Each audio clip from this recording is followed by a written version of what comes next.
اپنے غریب ماں باپ کا اکلوتا بیٹا تھا۔ ماں باپ کا خواب تھا کہ ارحم کو پڑھائیں، وہ بہت آگے جائے، مگر ارحم پڑھائی میں نہ چل سکا۔ اسے اسکول سے خارج کر دیا گیا، جس پر اس کی ماں بیمار ہو کر بستر پر لگ گئی۔ ارحم کے باپ نے اسے مار مار کر گھر سے نکال دیا کہ تم نکمے ہو۔ ارحم گھر سے دور چلا گیا اور ادھر ادھر روزگار کے لیے ہاتھ پاؤں مارنے لگا، مگر اس کے ساتھ ہر طرف سے دھوکا ہوتا۔ اس نے ہمت نہ ہاری، اپنی پڑھائی بھی جاری رکھی اور کاروبار میں بھی دلچسپی لینے لگا اور چھپ چھپ کر ماں باپ کی مدد کرنے لگا۔ اس کے ماں باپ حیران تھے کہ آخر کون ہماری مدد کر رہا ہے۔ ایک دن ارحم خود ان کے سامنے آیا۔ آج وہ کامیاب انسان تھا۔ رو رو کر ماں باپ کے گلے لگ گیا اور راشد اور ہینا کو بھی اس پر فخر ہونے لگا۔ راشد اپنے بیٹے ارحم کے ساتھ ہسپتال کے بستر کے قریب بیٹھا تھا۔ بستر پر اس کی بیوی ہینا زندگی اور موت کی کشمکش میں مبتلا تھی۔ ہینا کی سانسیں اتنی ہلکی تھیں کہ ان کی موجودگی کا پتہ صرف دل کی مشین سے چل رہا تھا۔ ارحم کی آنکھوں میں آنسو تھے۔ اپنے باپ کے قریب بیٹھا خاموشی سے اپنی ماں کی طرف دیکھ رہا تھا۔ اس کی آنکھوں میں خوف اور بے بسی تھی، اکھڑے اکھڑے سانس لے رہی تھی۔ ارحم کی آنکھوں سے آنسو بہہ رہے تھے، جبکہ راشد کی آنکھوں میں غصہ اور مایوسی واضح تھی، اور اس کا غصہ بھی بچا تھا، کیونکہ اس نے اپنی ساری زندگی جتنی محنت اور مشقت کی تھی وہ ساری اپنے بیٹے کی پڑھائی پر خرچ کر دی تھی۔ وقت سے پہلے بال سفید ہو گئے تھے۔ ارحم شہر کے نامور اسکول میں پڑھنے جاتا تھا، جس کی فیس راشد کی آدھی تنخواہ کے برابر تھی۔ اس کی اسکول کی فیس بھر بھر کر اب وہ بالکل خالی ہو چکا تھا۔ وقت سے پہلے چہرے پر جھریاں پڑنے لگی تھیں، یہاں تک کہ اب اس کے پاس اس کی بیوی کے علاج تک کے لیے پیسے نہ تھے۔ اس کی بیوی، جو اس کی دل کا سکون تھی، ایک بہت ہی بڑی بیماری سے لڑ رہی تھی۔ راشد کا دل اندر سے ٹوٹا ہوا تھا، مگر اس نے کبھی بھی اپنی بیوی کے سامنے اپنی بے بسی کا اظہار نہیں کیا۔ ہینا ہمیشہ چاہتی تھی کہ ارحم بڑا ہو کر ایک بڑا افسر بنے، مگر ارحم کی پڑھائی میں دلچسپی نہ ہونے کی وجہ سے وہ ہمیشہ اسکول میں ناکام رہا۔ ہر سال امتحانات میں فیل ہونا اس کی زندگی کا معمول بن چکا تھا، اور اس کے اساتذہ تک اس سے تنگ آ چکے تھے۔ راشد صاحب سوچنے لگے کہ پڑھائی کے نام پر وہ اپنے باپ سے نئی نئی فرمائشیں کرتا تھا کہ اسے ٹچ موبائل چاہیے۔ آج کل موبائل کے بنا پڑھائی نہیں ہوتی۔ کمبائن اسٹڈی کے بہانے دوستوں کے پاس چلا جاتا، رات رات بھر دوستوں میں گپے مارتا۔ اتنا احساس تک نہیں تھا باپ نے 1 سال سے پاؤں میں پہننے کے لیے چپل نہیں خریدی، ماں نے کبھی عید پر بھی کبھی نئے کپڑے نہیں پہنے، اور آج جس برے طریقے سے وہ بورڈ میں فیل ہوا تھا، ماں کے سارے خواب چکنا چور ہو کر رہ گئے تھے۔ ہاسپٹل میں ہی ارشد نے ارحم کو ڈانٹنا شروع کر دیا۔ ارحم، تمہیں کچھ شرم نہیں آتی؟ راشد نے سخت لہجے میں کہا۔ تمہاری ماں کی زندگی کا ایک ہی خواب تھا کہ تم کامیاب ہو جاؤ، اور تم ہر بار فیل ہو جاتے ہو۔ ارحم خاموش رہا۔ اس کے پاس کوئی جواب نہیں تھا۔ وہ جانتا تھا کہ اس نے اپنے والدین کی امیدوں پر پانی پھیر دیا تھا، مگر وہ خود بھی نہیں جانتا تھا کہ اس سے کہاں غلطی ہو رہی ہے۔ راشد، ارحم کو مت ڈانٹو، ہینا نے کمزور آواز میں کہا۔ وہ ابھی بچہ ہے، ایک دن وہ ضرور کچھ بڑا کرے گا۔ راشد نے ایک لمبی سانس لی۔ اس کی مایوسی نے اسے بے قابو کر دیا تھا، مگر وہ جانتا تھا کہ ہینا کی یہ آخری امید تھی، اور وہ اس کی امیدوں کو توڑنا نہیں چاہتا تھا، مگر پھر بھی اندر سے وہ یہ سوچتا تھا کہ ارحم کبھی کچھ نہیں کر پائے گا۔ کچھ دن بعد اسکول سے ایک خط آیا۔ خط میں لکھا تھا، ارحم کی تعلیمی کارکردگی بالکل ناقابل قبول ہے۔ اس کی مسلسل ناکامی کے باعث ہم مجبور ہیں کہ اسے اسکول سے نکال دیا جائے۔ یہ خط پڑھ کر راشد کے دل پر گویا بجلی گری تھی۔ اس نے فوراً ارحم کو اپنے کمرے میں بلایا۔ یہ کیا ہے؟ راشد نے غصے سے خط اس کے سامنے لہرایا۔ تم نے ہمیں کہیں کا نہیں چھوڑا، اسکول سے نکال دیا ہے تمہیں۔ ارحم کا سر جھک گیا۔ اس کے دل میں ایک خوف کی لہر دوڑ گئی۔ تمہاری ماں کتنی بیمار ہے، پھر بھی اس کے دل میں تمہارے لیے امید تھی، راشد نے کہا، اور تم نے اس کی امیدوں کو چکنا چور کر دیا۔ ارحم کے آنسو اس کے گالوں پر بہنے لگے۔ ابا، میں معافی چاہتا ہوں، مجھے سمجھ نہیں آتا کہ مجھ سے کہاں غلطی ہو رہی ہے۔ اس کی آواز میں بے بسی تھی۔ راشد نے غصے سے ارحم کو تھپڑ مارا۔ یہی غلطی ہے تمہاری، تم نے کوشش ہی نہیں کی۔ تمہاری ماں کو تم سے کتنی امیدیں تھیں، اور تم نے سب کچھ ضائع کر دیا۔ ہینا نے یہ سب سن لیا، مگر اس میں بولنے کی طاقت نہیں تھی۔ وہ جانتی تھی کہ راشد کے الفاظ ارحم کے دل کو چھلنی کر رہے تھے، مگر وہ خود بھی بے بس تھی۔ ایک دن ارحم کے اسکول کے ہیڈ ماسٹر جناب احمد خود راشد کے گھر آئے۔ میں ارم کے حوالے سے بات کرنے آیا ہوں، انہوں نے نرمی سے کہا۔ راشد نے انہیں بیٹھنے کے لیے کہا اور خود بھی پریشانی کے عالم میں ان کے سامنے بیٹھ گیا۔ جناب، ارم کا مسئلہ یہ نہیں ہے کہ وہ نالائق ہے، احمد صاحب نے سمجھاتے ہوئے کہا، بلکہ مسئلہ یہ ہے کہ جو طریقہ کار ہم پڑھائی کے لیے استعمال کرتے ہیں شاید وہ اس کے لیے مناسب نہیں ہے۔ کیا مطلب؟ راشد نے حیرت سے پوچھا۔ ارم کا دماغ کسی اور طریقے سے کام کرتا ہے، احمد صاحب نے کہا۔ وہ شاید روایتی طریقوں سے سیکھنے میں مشکل محسوس کرتا ہے، مگر اس کا مطلب یہ نہیں کہ وہ نالائق ہے۔ ہمیں اس کی دلچسپیوں کے مطابق اس کی تعلیم کا بندوبست کرنا چاہیے۔ راشد کو یہ بات سن کر حیرانی ہوئی، انہوں نے آج تک کبھی یہ بات نہیں سوچی تھی۔ کیا ارم واقعی قابل ہے؟ اس نے سوچا۔ راشد صاحب کی آنکھوں میں مایوسی کی جھلک تھی، جیسے زندگی کی تمام خوشیاں اور امیدیں اس کے سامنے سے رخصت ہو چکی ہوں۔ ہینا کی بیماری نے راشد کو اندر سے توڑ کر رکھ دیا تھا۔ ہر روز وہ اپنی بیمار بیوی کے بستر کے پاس بیٹھ کر اپنے بیٹے ارحم کے مستقبل کے بارے میں سوچتا، مگر غربت اور مالی مشکلات نے اس کے قدم روک دیے تھے۔ اب وہ مزید ارحم کی تعلیم کے لیے پیسے خرچ نہیں کر سکتا تھا۔ ایک دن ہینا کی طبیعت بہت زیادہ خراب ہو گئی اور راشد کو اسے ہسپتال لے جانا پڑا۔ وہاں ڈاکٹر نے کہا کہ اگر ہینا کا صحیح علاج نہ ہوا تو اس کی زندگی خطرے میں پڑ سکتی ہے۔ راشد کے دل میں خوف اور بے بسی کی لہر دوڑ گئی۔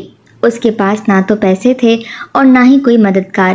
اس نے فیصلہ کیا کہ اب وہ ارحم کو کسی کام پر لگا دے گا تاکہ کچھ پیسے جمع کر سکے اور ہینا کا علاج کروا سکے، کیونکہ ارحم کو پڑھا لکھا کر ایک بڑا آدمی بنانے کا خواب اور امید اب ختم ہو چکی تھی۔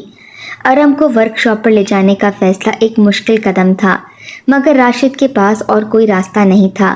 اس نے ورک شاپ کے مالک حاجی صاحب سے منت سماجت کی کہ وہ ارحم کو وہاں پر کام پر رکھ لیں۔ حاجی صاحب نے ارشد سے کہا کہ یہ تو اس کے پڑھنے لکھنے کی عمر ہے، آپ اس عمر میں اس پر کام کا بوجھ کیوں ڈال رہے ہیں؟ راشد نے ناگواری سے کہا کہ میرا بیٹا بہت نالائق ہے، مگر اسے کام سکھا دیں، ہمیں پیسوں کی اشد ضرورت ہے۔ راشد نے عاجزی سے کہا۔ حاجی صاحب نے ارحم کو ایک موقع دینے کا فیصلہ کیا اور اسے کام سکھانے کی ذمہ داری لے لی۔ ارحم نے پہلے 2 دن بڑی دلچسپی سے کام کیا۔ اسے نئے ماحول میں کچھ نیا سیکھنے کا شوق تھا، مگر جیسے ہی کام مشکل ہونا شروع ہوا اس کی دلچسپی کم ہونے لگی۔ تیسرے دن ارحم نے کام چھوڑ دیا اور ورک شاپ جانے کی بجائے سارا دن شہر کی گلیوں میں گھومتا رہا۔ چند دنوں بعد حاجی صاحب نے راشد کو ورک شاپ پر بلایا۔ ارحم تو 2 دن آیا تھا، اس کے بعد سے نظر نہیں آیا۔ حاجی صاحب نے غصے سے کہا۔ راشد کو یہ سن کر شدید غصہ آیا اور وہ فوراً گھر واپس چلا گیا۔ جیسے ہی ارحم گھر آیا، راشد نے اس پر غصے کا اظہار کیا۔ تمہیں کوئی شرم نہیں آتی؟ راشد نے چیخ کر کہا۔ ہماری اپنی اتنی مشکلات ہیں، تمہاری ماں زندگی اور موت کے درمیان جھول رہی ہے اور تمہیں کھیلنے سے فرصت نہیں۔ تم اب بچے نہیں رہے، تمہیں کب اس بات کی سمجھ آئے گی کہ تم اب بڑے ہو رہے ہو؟ تمہیں اپنی ذمہ داری کا احساس ہونا چاہیے۔ اگر تمہیں پڑھنے لکھنے میں دلچسپی نہیں ہے تو کم سے کم کسی کام میں تو دل لگا لو۔ تم آخر چاہتے کیا ہو؟ ارحم کا سر جھک گیا، وہ اپنے باپ کی آنکھوں میں غصہ اور مایوسی دیکھ کر خوفزدہ ہو گیا۔ کبھی منہ سے جواب نہیں دیتا تھا، بس ایک چپ جس سے راشد کو چڑ سی ہو گئی تھی۔ راشد نے ارحم کو مارنا شروع کر دیا اور اسے بار بار یاد دلایا کہ وہ کتنی مشکلات میں ہے اور ارحم کی لاپرواہی نے انہیں کتنا دکھ پہنچایا ہے۔ ارحم کا باپ اتنے غصے میں آ جاتا کہ وہ مار مار کر اپنے بیٹے کو گھر سے نکل جانے کے لیے کہہ دیتا، کیونکہ وہ ارحم کی نالائکی اور اپنی بیوی کی بیماری سے بہت زیادہ تنگ آ جاتا ہے۔ وہ غصے میں کیا فیصلہ کر رہا ہے اسے کچھ بھی سمجھ نہیں آتا۔ ارحم بھی اپنے باپ کے کہنے پر گھر چھوڑنے کا فیصلہ کر لیتا ہے، کیونکہ وہ ہر روز باپ کی ڈانٹ اور اپنی نالائکی کے طعنے سن سن کر تھک چکا ہوتا ہے اور وہ گھر سے نکل جاتا ہے۔ ارحم اب کراچی کی بڑی اور پرہجوم سڑکوں پر بے یار و مددگار پھرتا رہا۔ 2 دن تک اس نے فٹ پاتھ پر سونے اور چھوٹے چھوٹے ٹھیلوں سے مانگ کر کھانے پر گزارا کیا۔ اس کے پاس نہ رہنے کا کوئی ٹھکانہ تھا اور نہ ہی کھانے پینے کا کوئی انتظام۔ یہ 2 دن ارحم کے لیے کسی ڈراؤنے خواب سے کم نہ تھے۔ اس نے سڑکوں پر ایسے لوگوں کو دیکھا جو دن بھر محنت مزدوری کرتے اور رات کو اسی جگہ پر سو جاتے، چھوٹے بچے جو کوڑے کے ڈھیروں میں سے کھانے پینے کی چیزیں تلاش کرتے، اور وہ لوگ جو اپنی زندگی کی گاڑی کھینچنے کے لیے ہر دن نئے چیلنجز کا سامنا کرتے تھے۔ ارحم کی حالت بگڑتی جا رہی تھی۔ اس کی بھوک اور تھکن اس کے چہرے پر صاف نظر آنے لگی تھی، لیکن اس سب کے باوجود وہ اپنے والد کے فیصلے پر قائم تھا۔ وہ اپنے والد کے غصے اور اپنی ماں کی بے بسی کے خیالات سے بچنے کے لیے دور جانا چاہتا تھا، لیکن کراچی کی بڑی سڑکوں نے اسے مزید الجھا دیا۔ 2 دن کے بعد ارم نے فیصلہ کیا کہ وہ کسی کام کی تلاش کرے گا تاکہ اپنے لیے کچھ کمائی کر سکے اور خود کو زندہ رکھ سکے۔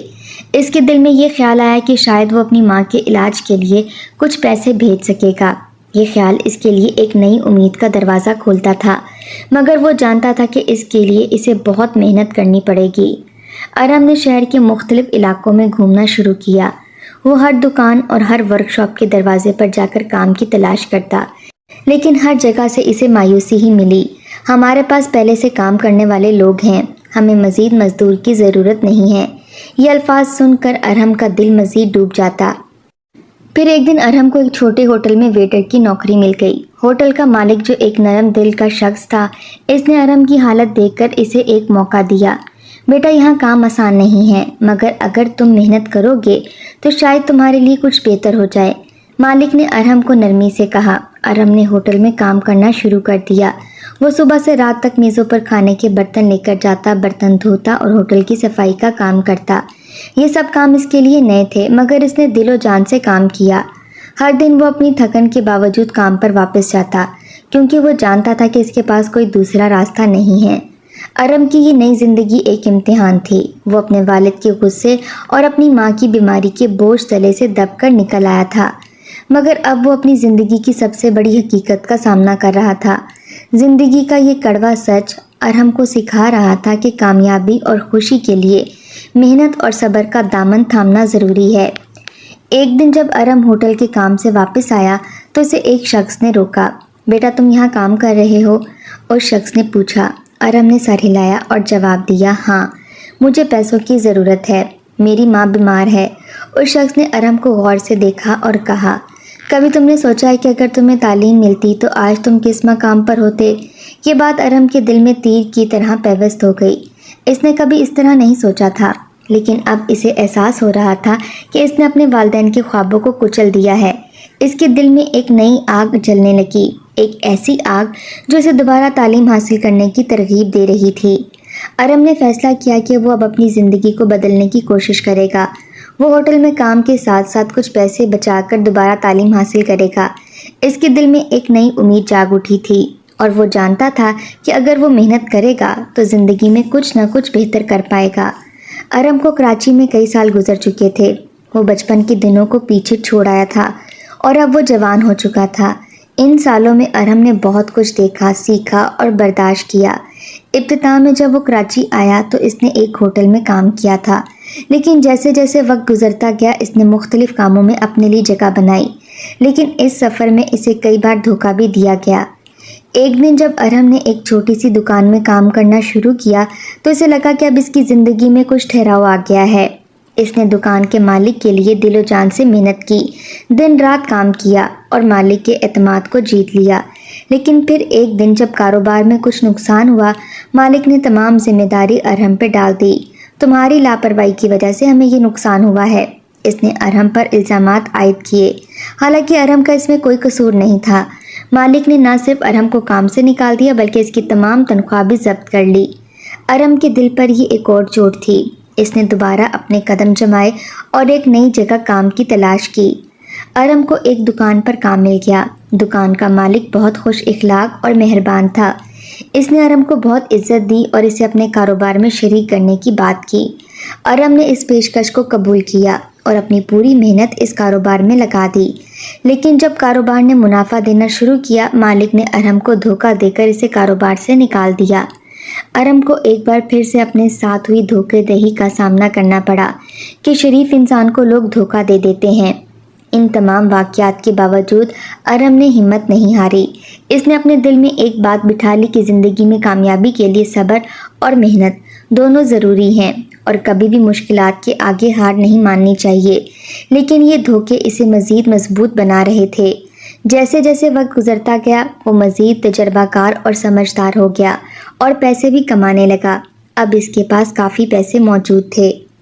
ایک دن جب ارم ہسپتال میں ایک کام کے سلسلے میں گیا تھا، اس کی نظر ایک بوڑھے شخص پر پڑی جو بہت پریشان نظر آ رہا تھا۔ وہ شخص کو غور سے دیکھنے لگا۔ یہ اس کا اپنا باپ تھا، راشد صاحب، وہ شخص جس نے بچپن میں ارحم کو گھر سے نکال دیا تھا، آج ہسپتال میں اپنی بیمار بیوی کے علاج کے لیے پریشان کھڑا تھا۔ ارحم کے دل میں مختلف جذبات امڈ آئے۔ وہ اپنے باپ کے قریب جانا چاہتا تھا، مگر ماضی کی تلخ یادیں اسے روک رہی تھیں۔ وہ ایک فاصلے سے اپنے والد کو دیکھنے لگا۔ اس کے والد ایک ڈاکٹر سے بات کر رہے تھے اور ڈاکٹر نے انہیں بتایا کہ آپریشن کے لیے بہت زیادہ پیسے درکار ہوں گے۔ راشد صاحب کے چہرے پر بے بسی اور پریشانی کی لکیریں اور گہری ہو گئیں۔ ارحم کے دل میں اپنے والد کے لیے ہمدردی جاگی۔ وہ جانتا تھا کہ اس کے والد کے پاس اتنے پیسے نہیں ہیں کہ وہ اپنی بیوی کا علاج کروا سکیں۔ ارحم کے دل میں ایک نئی کشمکش شروع ہو گئی۔ ایک طرف وہ اپنے والد کی مدد کرنا چاہتا تھا اور دوسری طرف وہ فی الحال اپنے باپ کے سامنے آنا بھی نہیں چاہتا تھا۔ وہ نہیں چاہتا تھا کہ اس کے باپ کو اس بات کا علم ہو کہ اس کی مدد ارحم کر رہا ہے۔ پھر ارحم نے دل میں ایک فیصلہ کیا۔ وہ خاموشی سے ہسپتال کے اکاؤنٹ سیکشن میں گیا اور وہاں اپنی ماں کے علاج کے لیے درکار پیسوں کا بندوبست کیا۔ وہ نہیں چاہتا تھا کہ اس کے والد کو معلوم ہو کہ یہ مدد اس نے کی ہے۔ اس نے خاموشی سے اپنی ماں کے علاج کا خرچہ اٹھا لیا اور ہسپتال سے چلا گیا۔ ارحم کے دل میں ایک عجیب سی تسکین تھی، لیکن ساتھ ہی وہ اس کشمکش میں مبتلا تھا کہ کیا اس نے صحیح فیصلہ کیا ہے؟ کیا وہ اپنے والد کو معاف کر سکتا ہے؟ کیا وہ اپنے والد کے سامنے آ کر انہیں بتا سکتا ہے کہ وہ ان کا بیٹا ہے؟ ارحم کی زندگی میں ایک نیا مرحلہ شروع ہو چکا تھا۔ اس نے اپنی محنت اور عزم سے کاروبار شروع کیا اور جلد ہی وہ کاروبار میں کامیابی حاصل کرنے لگا۔ اس نے چھوٹے کاروبار سے آغاز کیا اور وقت کے ساتھ اس نے اپنے کاروبار کو بڑے پیمانے پر وسعت دی۔ ارحم کی کاروباری ذہانت اور محنت نے اسے ایک کامیاب تاجر بنا دیا اور وہ شہر میں معروف ہونے لگا۔ اس دوران ارحم اپنے والدین کی خفیہ مدد کرتا رہا۔ ہر مہینے وہ اپنے والدین کے ہسپتال کے بلز اور دیگر ضروریات کا خیال رکھتا، لیکن اپنی شناخت چھپائے رکھتا۔ اس نے مختلف طریقوں سے ان کی مدد کی، جیسے کہ ہسپتال کے اکاؤنٹ میں پیسے جمع کرنا، خوراک اور دیگر اشیاء فراہم کرنا اور کبھی کبھار انہیں خفیہ طور پر مالی مدد فراہم کرنا۔ راشد صاحب اور ان کی بیوی جب اپنے ہسپتال کے بلز اور مدد کی اشیاء دیکھتے تو حیران رہ جاتے۔ راشد صاحب اکثر اپنی بیوی سے بات کرتے ہوئے کہتے، بیگم یہ عجیب بات ہے، ہمیں نہ جانے کیسے اتنی مدد مل رہی ہے اور یہ سب کیسے ہو رہا ہے، ہماری مدد کرنے والا شخص کون ہے، ہمیں کچھ پتہ نہیں چل رہا۔ راشد صاحب کی بیوی جو اپنی بیماری کی وجہ سے زیادہ بات نہیں کر سکتی تھیں، اپنی حالت میں تبدیلی محسوس کر رہی تھیں اور اس انسان کو بہت ساری دعائیں دے رہی تھیں جو اس کی حالت میں بہتری کا ذمہ دار تھا۔ اللہ کا شکر ہے کہ ہمیں اتنی مدد مل رہی ہے، شاید اللہ ہمیں آزمائش میں ڈال رہا تھا۔ دوسری طرف ارحم اپنے والدین کی حالت دیکھ کر اپنی کامیابی کا مزہ دگنا محسوس کرتا تھا۔ وہ اپنے والدین کی مدد کرنے سے نہ صرف ان کی زندگیوں کو بہتر بنا رہا تھا بلکہ خود بھی ایک نئی روحانی سکون حاصل کر رہا تھا۔ لیکن ارحم کے دل میں یہ بات چھپی ہوئی تھی کہ یہ مدد وہ خود کر رہا ہے۔ اس نے اپنے والدین کی مدد کرنے کا فیصلہ کیا تھا کہ وہ ان کی مشکلات کو کم کرے، لیکن کبھی بھی اپنی شناخت ظاہر نہیں کرے گا۔ یہ سب کچھ ارحم کے دل میں ایک گہرے راز کی طور پر چھپا ہوا تھا۔ اس نے اپنے والدین کی مدد کر کے نہ صرف ان کی زندگی میں تبدیلی لانے کی کوشش کی بلکہ اپنی زندگی کو بھی بہتر بنانے کی کوشش کی تھی۔ اس کے دل میں اب بھی ایک چھپی ہوئی محبت اور دکھ تھا اور اس نے اپنے والدین کے لیے جو کچھ کیا اس کی قیمت وہ خود جانتا تھا۔ راشد صاحب اور ان کی بیوی ارحم کی خفیہ مدد کی حیرت میں تھے اور کبھی کبھار اس مدد کے بارے میں سوچتے رہتے۔ ان کی گفتگو اور خیالات میں ارحم کا کوئی نام نہیں تھا، لیکن ارحم کی خفیہ محبت اور مدد نے ان کی زندگیوں میں ایک نئی روشنی بھر دی تھی۔ ایک دن راشد صاحب کی بیوی کی طبیعت اچانک بگڑنے لگی۔ وہ کافی پریشان ہو گیا۔ وہ جلدی میں اپنی بیوی کو ہسپتال لے گیا۔ راشد صاحب نے ایک نئے ڈاکٹر سے مشاورت کی۔ اس ڈاکٹر نے انہیں بتایا کہ علاج کی کچھ مزید ضرورت ہے اور یہ کہ انہیں چند دنوں تک ہسپتال میں رہنا ہوگا۔ راشد صاحب کی پریشانی بڑھ گئی کیونکہ وہ جانتے تھے کہ ان کے پاس مزید پیسے نہیں ہیں۔ جب راشد صاحب ڈاکٹر کے ساتھ بات کر رہے تھے، ارحم ہسپتال کے کوریڈور میں داخل ہوا۔ اس کے ہاتھ میں کچھ کاغذات تھے۔ وہ اپنے کاروباری معاملات کے سلسلے میں ہسپتال آیا تھا۔ اس نے اتفاق سے راشد صاحب کو دیکھا اور فوراً پہچان لیا۔ راشد صاحب کے جانے کے بعد ارحم نے اس ڈاکٹر سے ملاقات کی۔ ان سے یہ جاننے کی کوشش کی کہ راشد صاحب ہسپتال کیوں آئے ہیں، ان کو ایسی کیا ضرورت پیش آ گئی۔ ڈاکٹر نے ارحم کو ساری حقیقت سے آگاہ کیا کہ راشد صاحب کی بیوی ایک بہت ہی بری بیماری میں مبتلا ہو چکی ہیں۔ ان کو مزید علاج کی سخت ضرورت ہے۔ اگر ان کا علاج اب فوری طور پر نہ ہو سکا تو شاید ان کی جان بھی جا سکتی ہے۔ یہ خبر سن کر ارحم بہت غمگین ہو گیا کیونکہ وہ اپنی ماں سے بے انتہا محبت کرتا تھا۔ اتنے سالوں کے بعد اس کو ماں باپ پھر سے نظر آئے تھے۔ اب وہ نہیں چاہتا تھا کہ وہ انہیں اپنی نظروں سے دور کرے، وہ انہیں کسی صورت کھونا نہیں چاہتا تھا۔ ارحم نے ڈاکٹر کو کہا کہ آپ پیسوں کی کوئی فکر مت کریں، جتنی رقم آپ کو چاہیے وہ ساری رقم میں دوں گا، مگر ان کو کوئی تکلیف نہیں پہنچنی چاہیے، ان کا خاص سے خاص خیال رکھا جائے۔ ڈاکٹر نے بھی ارحم کو مطمئن کیا کہ ان کو کسی قسم کی تکلیف یہاں نہیں پہنچے گی اور ان کا خاص علاج کیا جائے گا۔ ڈاکٹر کے پاس دوبارہ آتے ہوئے راشد صاحب ارحم کی بات سن لیتے ہیں اور فوراً ارحم کو پہچان لیتے ہیں اور ارحم کو دیکھ کر راشد سے رہا نہیں جاتا۔ سالوں بچھڑا ہوا بیٹا ان کو اچانک کیسے مل گیا، اس کو اپنی نظروں پر یقین نہیں آیا اور وہ ارحم سے پوچھنے لگتا ہے، کیا تم ارحم ہو؟ ارحم نے سر جھکاتے ہوئے کہا، جی ابو میں ارحم ہوں۔ راشد صاحب کی آنکھوں میں اشک بھر آئے۔ تم یہاں کیسے آئے؟ پہلے راشد صاحب نے سوال کیا اور پھر بولا، کیا تم ہی تھے جو ہماری اتنی مدد کر رہے تھے؟ اور ارحم نے دھیمے سے سر ہلایا اور ہاں میں جواب دیا۔ راشد صاحب کی آنکھوں سے بے اختیار آنسو نکلنے لگے اور انہوں نے اپنے بیٹے کو اپنے لخت جگر کو گلے سے لگا لیا اور کہنے لگے، بیٹا مجھے معاف کر دو، میں نے تمہیں نکما اور نالائق سمجھ کر گھر سے نکال دیا تھا اور آج تم نے اپنا فرض پورا کر کے دکھایا۔ راشد صاحب کی بیوی جو نازک حالت میں تھی، اس نے ارحم کو دیکھا اور ان کی آنکھوں میں بھی جذبات کا سیلاب تھا۔ اس وقت راشد صاحب اور ان کی بیوی نے ارحم کو گلے لگایا اور بے اختیار رونے لگے۔ ارحم ہمیں معاف کر دو، ہم نے تمہیں سمجھنے میں غلطی کی۔ راشد صاحب نے روتے ہوئے کہا، ہم نے کبھی نہیں سوچا تھا کہ تم اچانک کیوں واپس آ کر ہماری اتنی بڑی مدد کرو گے۔ ارحم نے انہیں آرام سے گلے لگایا اور کہا، ابا اماں میں نے سب کچھ صرف آپ کے لیے کیا، میں نے آپ کو کبھی بھلایا نہیں، بلکہ میں چاہتا تھا کہ آپ خوش رہیں۔ اس دن کے بعد راشد صاحب اور ان کی بیوی نے ارحم کی کامیابی کی کہانی سنی اور دل سے ان کی مدد کا شکریہ ادا کیا۔ وہ جان گئے کہ ان کا بیٹا ان کی سب سے بڑی دولت ہے، جس نے ان کی زندگیوں کو نئی روشنی دی تھی۔ ارحم نے اپنے والدین کو اپنے کراچی والے گھر لے جانے کا فیصلہ کیا۔ وہ اب ایک کامیاب تاجر تھا اور اس نے اپنے والدین کو اپنے گھر میں خوش آمدید کہا۔ گھر میں داخل ہوتے ہی راشد صاحب اور ان کی بیوی نے دیکھا کہ ارحم نے ان کے لیے ہر چیز کا خیال رکھا ہے۔